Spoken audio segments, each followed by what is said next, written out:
नमस्कार।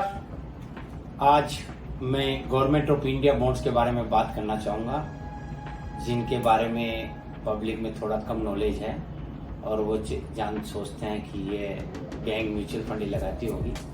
इसमें आप भी इन्वेस्ट कर सकते हैं। गवर्नमेंट ऑफ इंडिया बॉन्ड्स क्या होता है? ये सेंट्रल गवर्नमेंट के बिहाफ पर जब गवर्नमेंट को फिस्कल डेफिसिट के लिए रुपया बोरो करना पड़ता है, उसके बिहाफ पर reserve bank of India issue करती है। ये साल भर रिजर्व बैंक द्वारा इशू किए जाते हैं। इनका कूपन 10 ईयर कूपन बेंचमार्क होता है। लास्ट इशू डेट पर जो 10 साल का कूपन आरबीआई ने गवर्नमेंट के बिहाफ पर बैंक म्यूचुअल फंड पीडी से एक्सेप्ट किया, उसको उस समय का इंटरेस्ट रेट सिनेरियो बोलते हैं। अब आप सोचेंगे कि भी अप्रैल में 7.22 पे ऑफर किया था, अभी 7.42 पे ऑफर किया है, तो इसका प्राइस पर क्या फर्क पड़ता है? नेचुरली प्राइस जिस दिन आप खरीदते हैं उसके पीछे वाले कूपन रेट का, जिस दिन आरबीआई इशू करती है उस दिन एक कूपन रेट होता है कि उस जो एक्सेप्ट किया उसको 100 रुपीज पे देती है।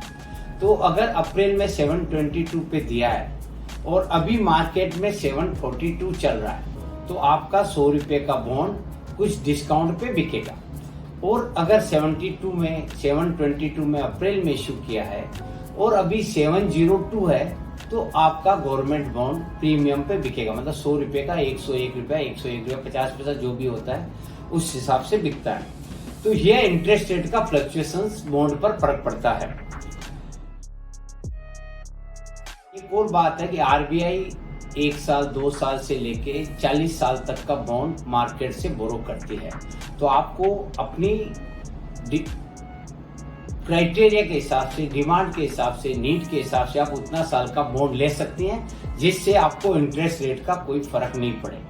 इसमें आरबीआई जो कूपन रेट होता है उसका 6 महीने से फिक्स इंटरेस्ट देती है और मैच्योरिटी वाले दिन आपको आरबीआई मैच्योरिटी का पूरा 100 रुपए से पेमेंट आपकी बैंक में भेज देती है। इंटरेस्ट पर कोई टीडीएस नहीं करता है, ये डीमैट में होते हैं। और अभी का सिनेरियो में आपको मार्केट्स में अवेलेबल दूसरे इंस्ट्रूमेंट से गवर्नमेंट सिक्योरिटीज थोड़ा ज्यादा अच्छा रेट पे मिल रही है। और एक और बात है कि आपने चाहे 10 साल का बॉन्ड खरीदा हो, 10 साल की नीड के हिसाब से खरीदा हो, लेकिन ये लिक्विड है, एनी टाइम आप बेच सकते हैं। बस सब्जेक्ट सिर्फ यही फर्क पड़ता है कि उस समय आपका, अगर आपको अर्जेंसी है तो इंटरेस्ट रेट के सिनेरियो के हिसाब से प्राइस कुछ अप या डाउन दोनों ही हो सकता है।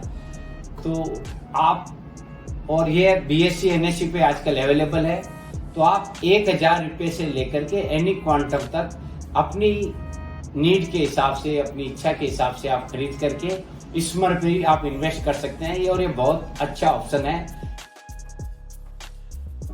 इंडिया में हाईएस्ट सेफ हो गया क्योंकि आरबीआई करती है। इंटरेस्ट रेट विदाउट टीडीएस है, इंटरेस्ट रेट भी आपको अच्छा मिल रहा है और लिक्विडिटी भी है और मैच्योरिटी पेमेंट भी रिजर्व बैंक से मिलता है और गवर्नमेंट ऑफ इंडिया के बिहाफ पर है। तो ये दूसरे एफडी से भी जो भी मार्केट में अवेलेबल है उससे इंडिया में हाईएस्ट सिक्योर्ड पेपर है। यही मैं आपसे कहना चाहता हूँ। धन्यवाद।